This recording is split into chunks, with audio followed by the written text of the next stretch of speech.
ছাত্রলীগের সাদ্দামের বাহিনী, ইরানের বাহিনী যমুনা ঘেরাও, ইউনূস স্যারের যেখানে অবস্থান তাদেরকে ঘেরাও করবে। কত বড় হ্যাডম তোমাদের হয়ে গেছে। তারা আমরা ডিজিএফআই বা অন্যান্য সরকারি যে সেনাবাহিনীর গোয়েন্দা সংস্থা ওনাদেরকে আমরা তথ্য সঠিক সময়ে দিয়েছিলাম, যার কারণে তাদের এই অপতৎপরতা বন্ধ হয়ে যায়।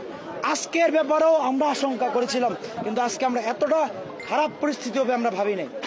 যদি ভাবতাম তাহলে আমরা কয়েকটা সাধারণ শিক্ষার্থীকে এখানে একা ছাড়তাম না। আমাদের কি লাখো শিক্ষার্থী আছে না বাংলাদেশে? তাহলে অবশ্যই সবাইকে নিয়েই এদেরকে সামনে যাইতাম। আজকে আমরা বিশ্বাস করছিলাম যে আনসার বাহিনী মনে হয় আমাদের দেশের তাদের কাছে ছাত্ররা আমানত থাকবে, কিন্তু তারা আমানতের খেয়ানত করছে। তারা তো এই ফ্যাসিবাদের তারাও পাহারাদার ছিল। ওই দোসরদেরকে শনাক্ত করবে, ওই দোসরদেরকে সেনাবাহিনীর আওতায়